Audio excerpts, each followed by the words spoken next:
Duraati wajjinan Faayisaa Ilaasii turtiin teessannoo wajjin haa tasheen jenna. Labsii yeroo muddamaa marsaa lammaffaa baatii 6 labsame hordofuun waraanni wayyaanee mirgoota namaa fi dimokiraasii lammiilee sarbaa jira jedhama. Saamichi reebichaa fi gudeeddaan uummata Oromoo irratti raawwatamaa jiru hawaasa kanneen akkaan ballansiisuu irratti argamu. Waltajjiiwwan sadarkaa godinootaa fi magaalattii gaggeeffamaa jiruunis hawaasni labsicha cimsee mormuu irratti argama. Abdusalaam Hassan akka itti aantuuf dhiyeessa. Gaaffii fi qabsoo hadhaawaa uummatni Oromoo godhaa jiru kaamsuuf mootummaan wayyaanee carraa jiruu fi hin jirres barbaaduun ijibbaata isaa ga'uu cimsee tuffira. Labsii yeroo muddamaa marsaa duraa bara 2017 labsameen mormii fi gaaffii uummataa dhaabsisuu kan dadhabe mootummaan wayyaanee xumura dabrirraa barachuu dadhabuun ammas labsii muddamaa jajaaf turuu erga labsee guyyoota lakkoofseera. Labsii yeroo muddamaa marsaa lammaffaa labsamee hordofuunis godinoota garagaraatti miidhaan lammiilee nagaa irra ga'u daran dabaleera. Mirgootni namoomaa fi dimokiraasii lammiilee haalaan sarbamaa jiru. Hawaasni nagaan ba'ee galuun rakkoo ta'eera. Gamtaadhaan socho'uu fi walitti dhufanii dhimmoota hawaasummaa irratti waliin mari'achuun akkatti ilaalamuun waraana wayyaaneen nama dhaansisa. Suuraa gootota Oromoo fi hooggantoota paartilee mormitootaa baajaajii motoraa fi konkolaataa keessatti maxxanfatanii socho'uun akkatti fudhatamuun mirgi kan fedhan deeggaruu fi mormuu kenna sarbameera jechuun lammiileen komii isaanii dhageessaa jiru.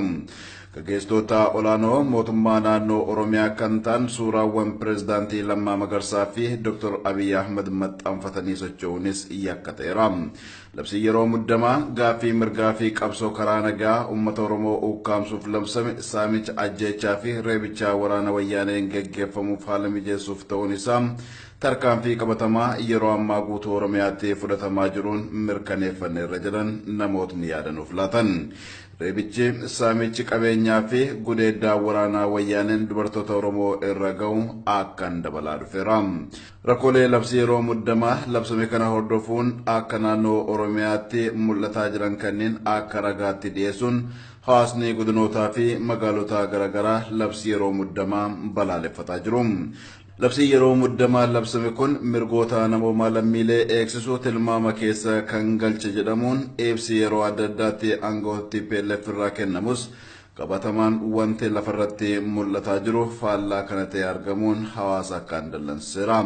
Keessattuu erga aangootni TPLF labsii yeroo muddamaa labsanii as lixaa Oromiyaa magaalota akka Naqamtee fi Dambidolloo keessatti labsii kana da'oo godhachuun waraanni wayyaanee yakka ulfaataa uummata nagaa irratti raawwate.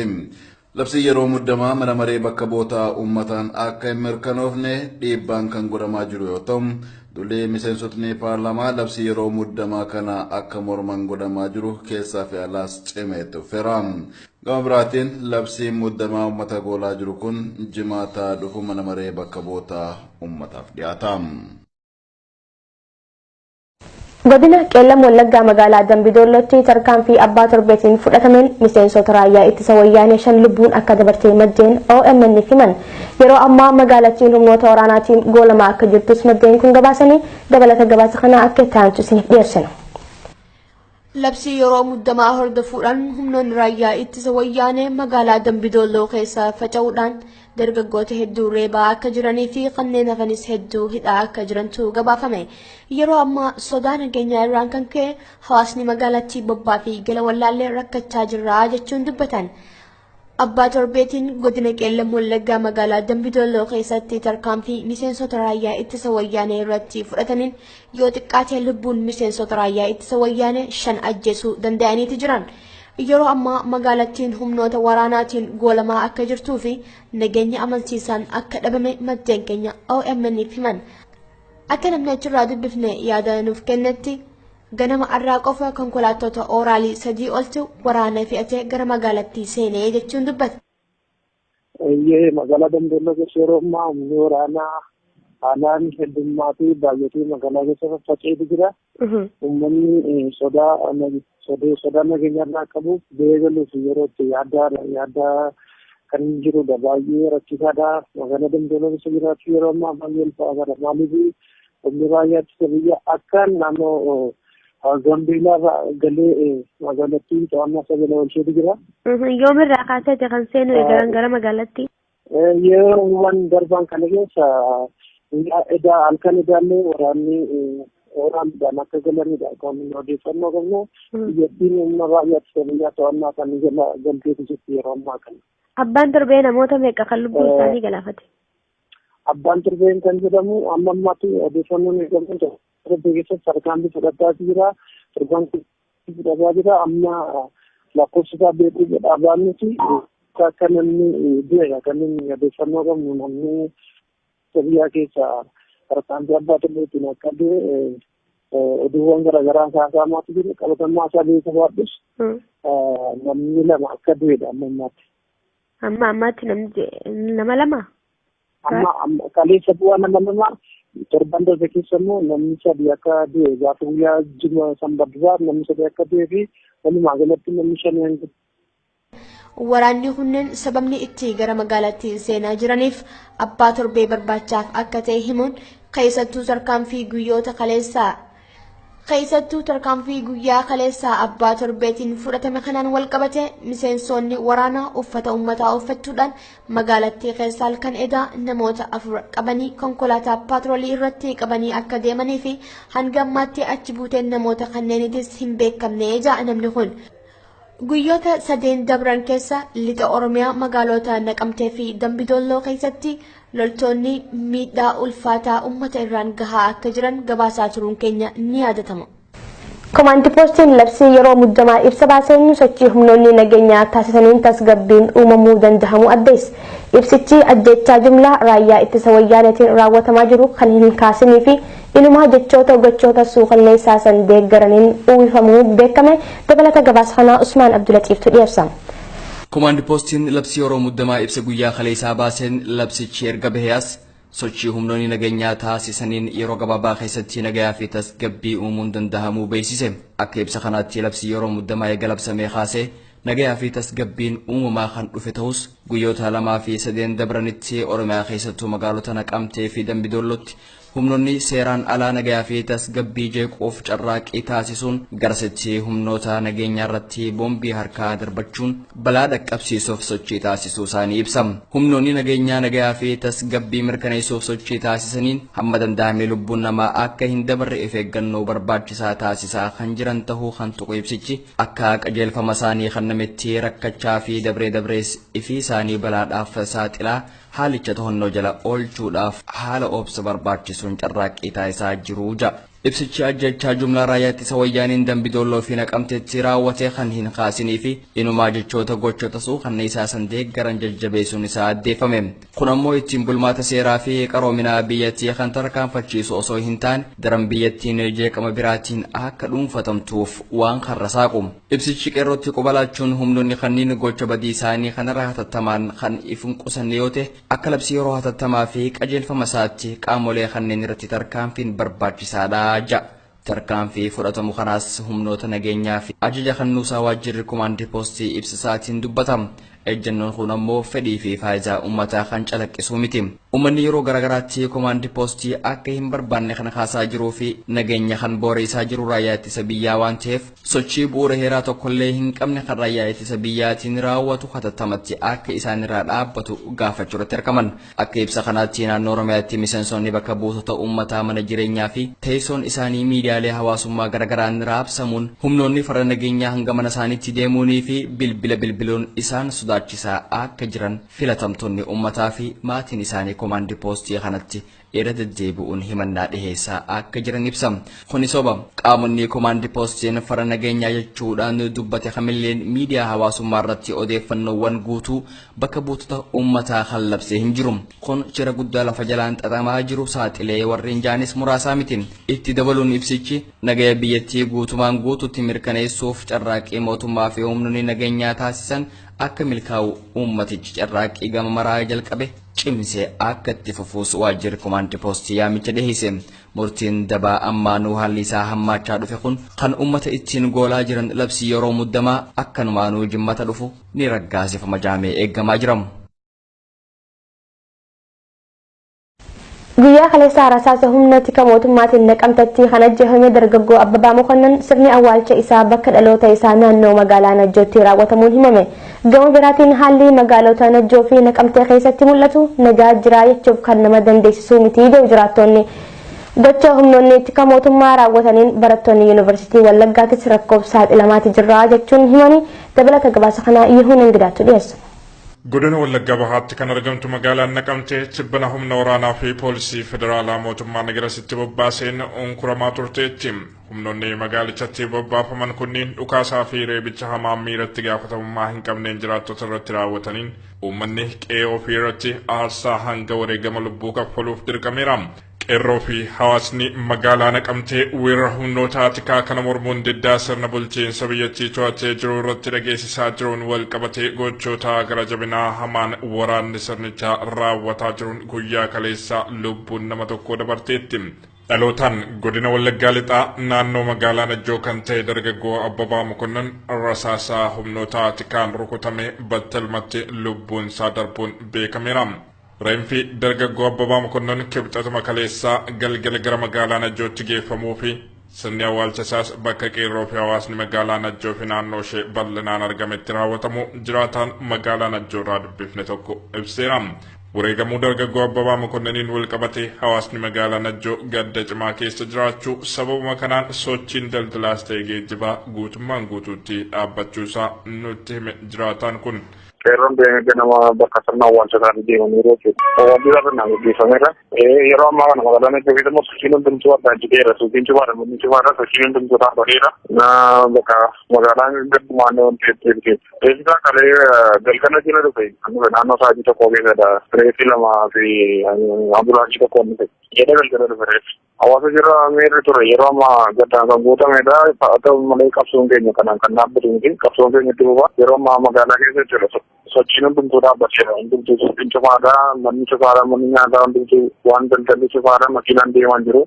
Dargaggoo Abbabaa Mokonnon akka qeerroo Oromoo tokkotti falmaa sirna abbaa hirree biyyattii kuffisuuf taasifamu keessatti dammaqinaan qooda fudhataa tureera kan jedhu jiraataan magaalaa Najjoo. Ajjechaan nama kanarratti raawwatame qabsoo keenya xiiqiin akka itti fufnu kan nu taasisu malee kan abdii nu kutachiisee qabsoo irraa of duuba nu deebisu hin ta'u jedhan. Kaayyoo Abbabaa fi qabsaa'onni sabaa biroon itti wareegaman kana fiixaan baasuun dirqama warra lubbuun jiru ta'uunis dhaamameera. Tarkaanfii gara jabinaa magaalaa Naqamteetti humnoonni tikaa jiraattota irratti fudhatan kanaan wal qabatee guyyaa kaleessaa fi dheengaddaa qofatti namoonni hedduun miidhamaniiru. Namoota miidhaan jabaan mudate keessaa 18 hospitaala Naqamteetti, namni tokko ammoo hospitaala Xiqur Ambassaa Finfinneetti argamutti wal'aansa irra jiraachuu odeeffannoon arganne ni mul'isa. Namoota kanneen keessaa 13 rasaasaan kan rukutaman ta'uu kan dubbatu jiraatanii magaalaa Naqamtee miidhaan dhaqqabe hamaadha kan haala yaaddessaa irratti argamanis jiru jedha. Haala magaalaa Naqamteetti mudateen wal qabate guyyoota afran darbaniif sochiin hunduu dhaabbatee tureera. Har'as taanaan sochii geejjibaa muraasa darbee mul'atu irraa kan hafe manneen daldalaa fi dhaabbileen hunduu guyyaa shanaffaaf walitti fufiinsaan cufaa ooluu isaanii eereera. Kaleessarraa madaxarraa sochiin konkolaataa jira. Taksiin muraasii fi bajaajii muraasii ba'aniiru.